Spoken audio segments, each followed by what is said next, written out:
안녕하세요. 윌입니다.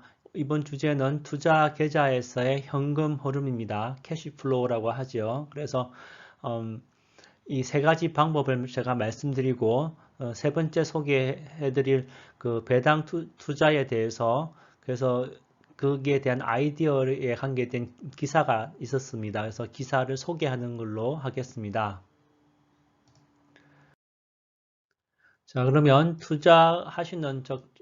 주식 투자하시는 계좌에 새로운 투자금을 확보하는 방법, 추가하는 방법에 대해서 이것을 이제 캐시플로우라고 생각하시면 되겠습니다. 그래서 세 가지가 있습니다. 첫 번째로는 어, 적금처럼 계속 돈을 일정하게 넣는 것입니다. 그래서 월급이 나오시면 월급에 뭐 5%, 10%, 뭐 많으면 30%, 더 어그레시브한 사람들은 50%를 투자 계좌에 먼저 넣는 거죠. 그리고 나서 소비하시는 겁니다. 그러면은 그럴 때마다 투자 계좌에 현금이 쌓이는 거죠.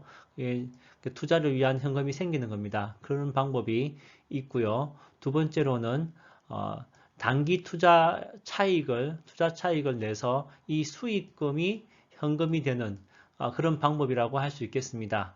쉽게 생각하시면 투자를 하실 때 장기 투자하시는 종목이 있고 그 다음에 단기 투자하는 종목이 있지 않습니까? 이 비중이 사람마다 틀리시겠지만 제가 권하는 거는 한 7대 3이라든지 뭐 좀 더 단기 투자를 좋아하시는 분들은 뭐 6대 4라든지 뭐 이 정도 비율이 저는 제 생각에는 좀 어, 초보자로서 하기에는 이게 좀 그런 괜찮은 방법이 아닌가 이렇게 생각되고요.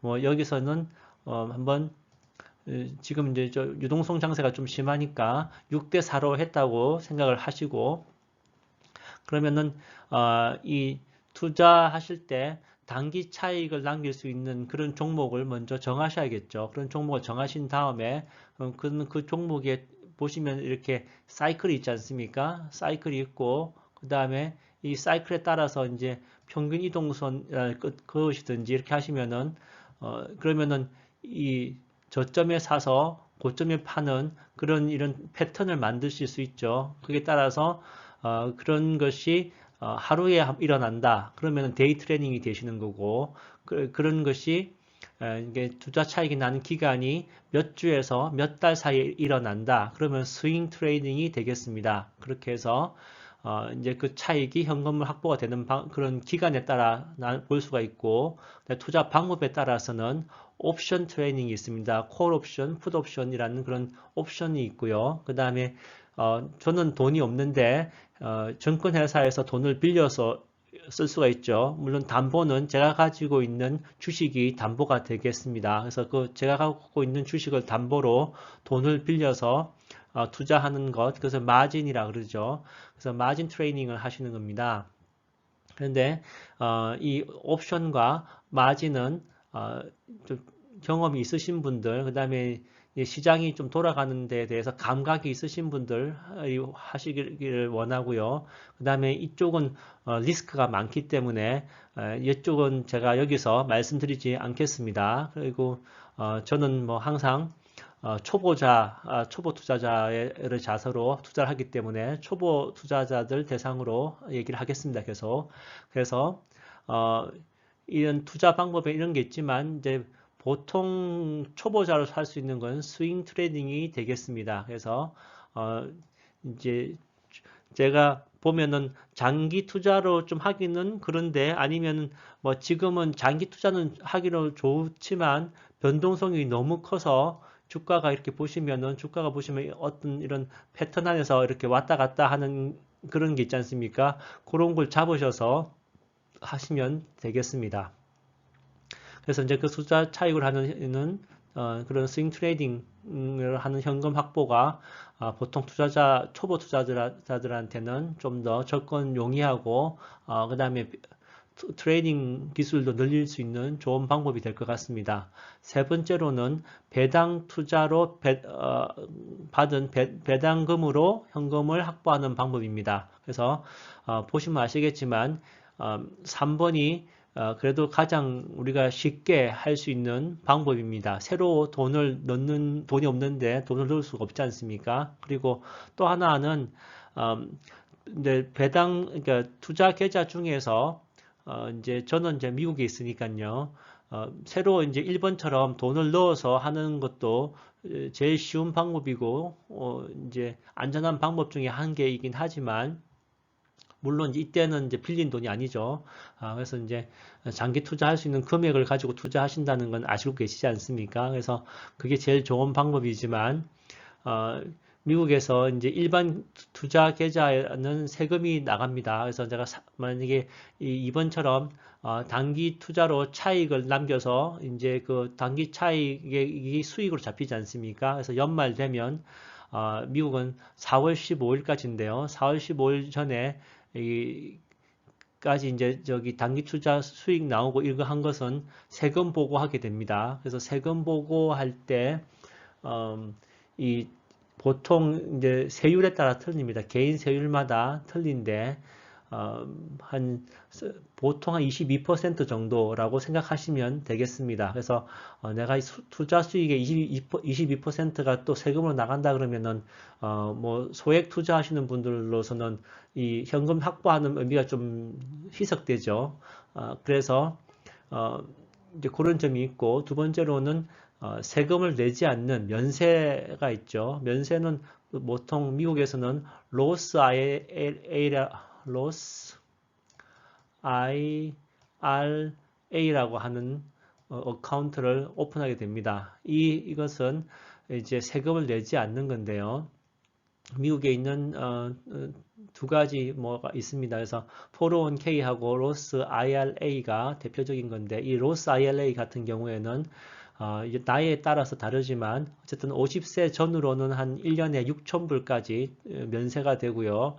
50세 이후로는 7,000불까지 1년에 면세가 됩니다. 그래서 그 정도 금액은 투자해도 면세가 되는데 그러면 그 이상은 돈을 이 어카운트에 넣을 수가 없죠. 그래서 한국에서도 제가 그런 게 있는지 모르겠는데 어쨌든 만약에 면세 받는 금액이 제한이 된다면 그 금액 안에서만 투자해야 되니까 새로운 현금을 넣기는 힘들죠. 그래서 이제 3번 같은 방법을 생각하게 되는 것입니다. 그래서 배당금이 주는 그런 주식을 장기 투자에다가 넣고 그 배당금을 다시 장기 투자로 재투자하든지 아니면 단기 투자로 해서 이제 시세 차익을 내는 2번 투자 방법을 하든지 이렇게 해서 더 많은 현금을 확보할 수 있습니다. 이런 식으로 현금이 생겨서 그 현금으로 또 재투자하는 것을 이 계좌에서의 캐시플로우라고 보시면 되겠습니다. 자, 이제 이어서 배당 투자에 대한 아이디어를 갖기 위해서 마침 기사가 피델리티에 나왔습니다. 이 기사는 로그인 하지 않고도 보실 수 있는 기사라고 제가 몇 번 말씀드렸는데 fidelity.com에 가셔서 뉴스란에 가면 첫 번째로 보실 수 있으실 겁니다. 그래서 베론스에서 베스트 인컴 인베스트먼트 라고 해서 캐러고리를 한 10개 넘게 해놨습니다. 그래서 제가 10개가 넘으니까 좀 간단하게 보는 방법으로 하고요. 관심 있으신 분들은 들어가셔서 보시면 되고 요즘엔 구글 뭐 번역기도 있으시고 그 다음에 번역기 안 써도 이렇게 보시면 티커가 있지 않습니까? 티커만 보시고도 종목을 찾을 수 있으시니까 그렇게 해서 보시면 되겠습니다. 그래서 자 기사 내용을 한번 캐러고리별로 보겠습니다. 첫 번째가 에너지 파이프입니다. 에너지 파이프는 송유관이라고 생각하시면 되겠습니다. 그래서 석유나 가스 보통 나르는 거고요. 여기 보시면은 그 파이프 회사 이름이 있고 그 뒤에 이제 여기 네 자리 숫자 뭐 알파벳이 나오죠. 티커가 되겠습니다. 그래서 티커로 검색하시면 다 나오고요. 그 다음에 현재 리슨 프라이스가 나오고 그 다음에 이거 YTD 그러니까 리턴인데 이 YTD 리턴은 2021년에 나온 거라기보다는 2020년 요때쯤 나온 거라고 생각하시면 되겠습니다. 2020년에 그 저기 수익률이라고 보시면 되고 일드는 배당률이라고 이해하시면 되겠습니다. 그래서 뭐 5%, 9%, 11% 좋죠. 그래서 배당률이 높을수록 주가는 횡보하거나 아니면은 매년 조금씩 싸질 수 있다, 가격이 내려갈 수 있다라는 것을 고려하셔야겠습니다. 이번에 저기 바이든 대통령이 새 정부 들어서면서 첫 번째 한 것 중에 그 캐나다에서 미국으로 오는 그 파이프라인을 이제 공사하기로 했는데 그 자연 훼손이 된다고 다시 이제 중지하는 행정명령을 내렸지 않습니까? 그런 얘기는 이게 한번 만들면 또 다시 만들기 힘든 인프라이기 때문에 쉽게 얘기하면은 경쟁도 별로 없고 한번 만들어 놓으면 계속 돈이 나오는 쪽이기 때문에 안정적이고요. 사실 경기 사이클에 관계없이 주가는 변동되더라도 여기 나오신 이 일도 있죠. 이 배당률은 변동이 없기 때문에 인컴 투자자들에게는 좋은 투자처가 되겠습니다. 자, 다음 보시면 미국에 있는 배당 주식입니다. 그래서 VWM은 뱅가드에서 하는 하이 디비던입니다. 그래서 지금 뭐부터 조금씩 매도 적금처럼 사서 모으셔도 좋고요. 또 하나는 만약에 저기 인컴 투자, 그러니까 뭐 은퇴하실 때가 다 되었든지 아니면은 뭐 20대라고 해도 이런 것이 포트폴리오의 그 장기 투자가 만약에 60% 중에 한 10% 정도는 이런 걸 갖고 계셔도 저는 좋다고 생각합니다. 특히 지난 3월 달처럼 이렇게 리세션 왔을 때 훅 떨어지지 않습니까? 그럴 때마다 이런 것을 투자 금액에서 한 몇 퍼센트 좀 떼가지고 사놓으시면, 그러시면 이 저렴할 때 사놓으니까 오히려 여기 보시는 배당률이 더 상대적으로 더 높게 되는 것이죠. 그런 식으로 이제 모아 가셔도 좋다고 저는 생각합니다. 그래서 관심 있게 보시고 적금식으로 사는 거라든지 리세션이 왔을 때 한번 고려해 보시면 좋겠습니다. 그리고 이거 NOBL이라 그래서 이 나블이죠. 25년 이상 배당을 꾸준히 잘 내는 회사들 모아놓은 게 나블이고요. 그 다음에 여기는 적어 놓지 않지만 5년 이상 배당을 잘 내는 걸 모아놓은 거는 DGRO입니다. 그게 있고 10년 이상 배당을 잘 모아놓은 거는 VIG라는 게 있습니다. 그래서 이 배당금도 받으면서 성장도 좀 주가도 좀 재미있게 보시려고 그러면은 DGRO나 VIG를 보시면 좋겠고, 배당만 보신다 그러면은 VYM이라든지 여긴 적지 않았지만 SPHD라는 것도 있습니다. SPHD도 한 5% 정도 이자를, 그러니까 이 배당을 주는 거니까 그런 걸 참고하시면 좋겠습니다.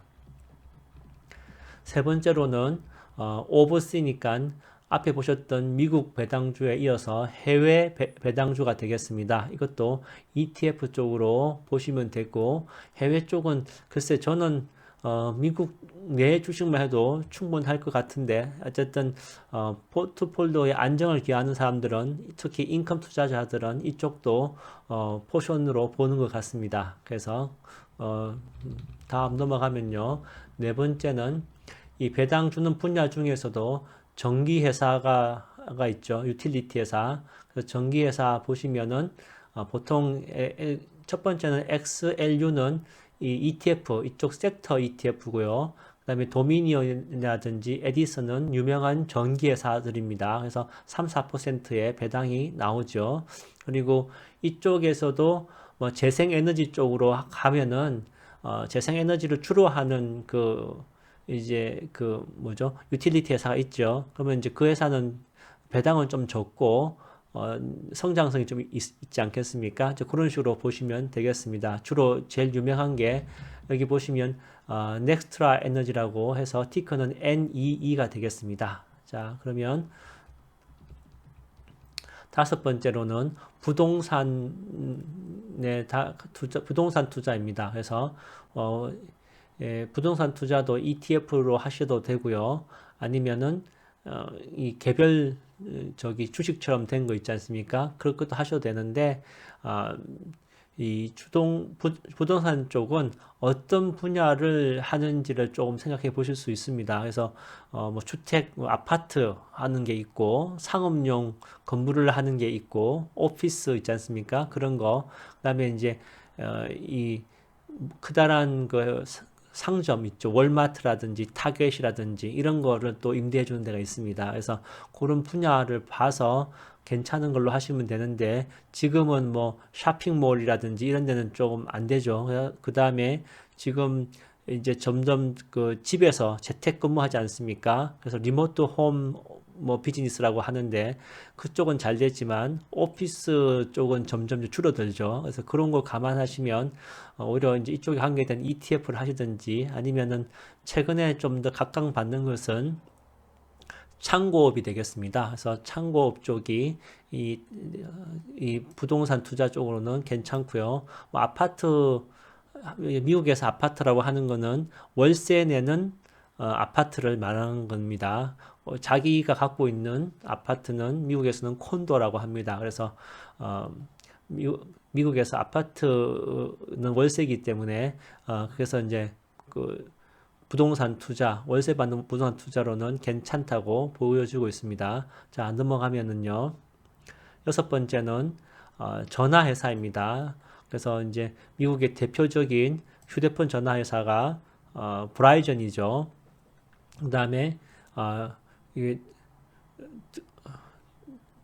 도이체인가요? 도이체 텔레콤 독일 회사고 세 번째가 KT입니다. 그래서 이런 회사들이 배당을 주는 좋은 회사고 저는 6번이 저는 일반적으로 우리가 초보자들이 갖고 있기 좋은 배당 투자 중에 한 가지라고 저는 생각합니다. 그래서 저는 미국에 있으니까 버라이전 같은 것이 주가도 상대적으로 AT&T보다는 더 주가도 상승도 하고 그 다음에 AT&T가 7% 배당을 주지만 버라이전은 그래도 4% 배당을 주니까 좀 그거보다는 배당은 적지만 주가가 오르니까 이제 그런 식으로 투자하는 것이 장기적으로는 저는 더 좋다 이렇게 생각합니다. 그래서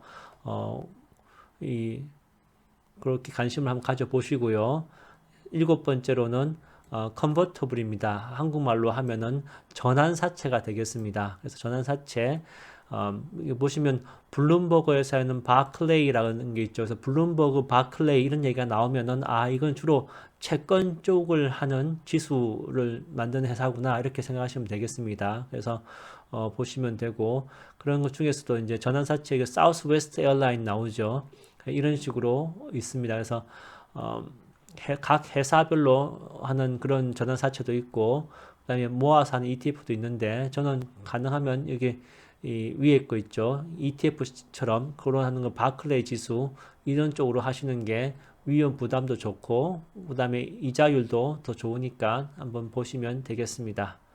자, 내려가서 그다음에 여덟 번째 정크 반드입니다. 정크 반드 하면은 들으시면은 이거 사면 안 되는 거라고 생각하시는데 그런 이제 좀 기분 나쁜 느낌이죠. 정크라고 하면 그렇지만 요즘에 좀 말 바꿔서 하이 일드 반드라고 이름을 바꿨습니다. 그래서 이 말 그대로 저기 이자를 많이 내는 배당을 많이 주는 그런 반드죠. 그래서 한 4% 정도, 5% 가까이 주는데 이 정크 반드는 하나 기억해 두실 것 중에 하나가 지난 3월달, 2020년 3월달처럼 팬데믹 때문에 이제 이런 리세션이 왔지 않습니까? 이런 거는 뭐 우리가 자동차 운전으로 치면은 교통사고 같은 거죠. 그래서 뭐 이렇게 사고로 온 것이니까 어쩔 수 없지만 경기 사이클상 오는 게 있지 않습니까? 자동차가 뭐 고장 나서 사고 날 수 있으니까 경기 사이클상 오는 그런 것이 있을 때는 정크 반드도 그 리세션 때 좋은 투자처가 됩니다. 특히 이제 인컴 투자자들에게는 이 가격은 다시 이제 뭐 반등돼서 그전 가격으로 돌아가는데 한 1년에서 2년 정도 걸리지만 계속 배당은 일정하게 배당이 이제 회사를 일반 그 기업체에 배당을 주는 기업체의 주식을 갖고 계시면 그러면은 물론 사업이 안 되기 때문에 배당금을 깎을 수도 있는데 정크 반드를 갖고 계시면 이런 일들은 지키면서 가격은 한 2, 3년 되면 늦어도 2, 3년 되면 이번에는 제가 갖고 있었는데요. 이제 한 6개월, 7개월 되니까 한 7, 80% 정도 회복되었었는데 어, 그 가격은 이제 뭐 보통 때라고 치면은 한 1년에서 2년 정도 되면은 다시 리세션 가격에서 원래 가격으로 돌아오긴 하고 그 사이에 일드는 깎이지 않으니까 인컴 투자자들이나 배당을 원하시는 분들한테는 이 일드의 변화가 없기 때문에 사실은 수익률의 변화가 없는 거죠. 팔지 않으면 뭐 관계 없으니까 이제 그런 거 있기 때문에 리세션 때 경기 사이클상 오는 리세션 때 특히 인컴 투자자들은 이거 8번 한번 보시면 좋겠습니다. 그 다음에 아홉 번째는 세금을 받지 않는 거죠. 면세해주는 뮤니시플이니까 이거는 이제 주 정부가 아니고 그러니까 연방 정부가 아니고 주 정부 아니면 시 정부에서 발행하는 그런 채권입니다. 그래서 면세가 되기 때문에 이 인플레이션 만약에 여기 일드가 좀 적더라도 배당률이 좀 적더라도 인플레이션에 대한 인플레이션 해지는 아니군요. 여기 면세가 된다는 게 장점이고요. 그래서 요것도 일정 부분 갖고 계시면 여기에 대해서는 세금을 내지 않으니까 장기 투자하는 데도 도움이 되겠죠. 자, 그 다음에 열 번째로는 텍스 내는 뮤니시플이 있습니다. 그래서 아까 텍스를 안 내는 게 있고, 그 다음에 텍스 내는 게 있는데, 이거는 그냥 모르셔도 되니까 넘어가겠습니다. 그 다음에 11번째, 이것도 좋은 투자처 중에 하나인데요. 프리퍼드 스탁이라 그래서 한국말로 하면은 우선주가 되겠습니다. 그래서 뭐라 그러죠? 주주총회 할 때 투표권 이런 거 없는데 배당 위주로 받는 그런 주식 있지 않습니까? 뭐 삼성 일반 주식이 있고 삼성 우선주가 있다는 얘기를 제가 들었는데 그 우선주라고 생각하시면 되겠습니다. 그래서 여기 보시면은 배당률이 상당히 많지요. 그래서 이런 거를 하시면 괜찮은 회사들로 모아놨기 때문에 회사가 어떻게 될 거라고 생각 안 하시고 그다음에 이 배당은 이 경기에 관계없이 거의 변동 없이 이 수준을 계속 받으실 수 있으니까 안정적인 인컴 투자처가 되겠습니다. 그 다음에 12번째로는 이 트레저리니까 미국채가 되겠습니다. 미국채로 보시면은 장기로 하면은 TLT가 있죠. 20년 이상. 그 다음에 이 TIP는 이거는 인플레이션을 이제 해지해주는 그런 게 TIP고요. 그 다음에 SHV는 아주 단기입니다. 단기입니다. 그래서 여기 보시면 일드가 제로라고 나오죠. 그래서 이제 매달 배당이 나오긴 하는데 아주 조금씩 나옵니다. 그래서 은행에 놔두면 돈이 이자가 없지 않습니까? 근데 이제 일단은 지금 어디 둬야 될지 모를 때 이거 갖고 있으시면 되겠습니다. 예, 제가 말을 많이 했는지 목이 좀 그래서 다시 말씀드리면 SHV 있죠? 요것은 그러니까 현금만 갖고 있으면은 손해니까 조금이라도 이자가 나오는 거 매달 나오기 때문에 갖고 계시는 겁니다. 그래서 현금처럼 생각하시면 됩니다. 그래서 투자하실 때 내가 지금 당장 투자할 건 종목을 찾지 못했는데 캐시만 쥐고 있다. 그러면은 일정 부분을 SHV에다 넣어 놓으시고 있으시다가 이 종목 사야겠다 싶으실 때 팔아서 그 현금으로 이제 주식 사시면 되겠죠. 그렇게 사용하시는 게 SHV입니다. 그 다음에 리세션이 올지 몰라 이렇게 했는데 당장 이게 그래서 올 것 같아서 주식을 팔았는데 어디 투자 될지 모르겠다. 그때도 SHV에다 넣어놨다가 리세션이 오면은 그래서 예상대로 이제 뭐 조정이 왔다든지 이러면은 그거 또 팔아서 또 떨어진 거 다시 사신다든지 이렇게 쓰시는 게 SHV라는 게 있습니다. 그래서 이렇게 좀 쓰시는 것 같은데 글쎄 뭐 이것도 제가 해봤는데 이것도 손이 좀 빨라야지 하지 뭐 그냥 한번 어쩌다 한 번씩 자기 계좌 보시는 분들한테는 해당 사항이 없고요. 오히려 저기 지금 10년 만기 국채가 이제 1% 올라갔지 않습니까? 근데 1.5% 이상 올라가고 아니면은 2%, 예, 1.5%부터는 마음의 준비를 하시고요. 2% 정도까지 1년 국채가 올라가면 그때부터는 이제 채권 투자도 어느 정도 장기 투자에 넣어놓으셔야 되는데 그때는 TLT를 갖고 계신 게 저는 더 좋다고 생각됩니다. 그래서 요거는 관심 있게 보시는 거 필요할 것 같습니다. 자, 이렇게 해서 12가지 섹터별로 인컴 투자하는 거 알아봤습니다. Love once more. Thank you twice.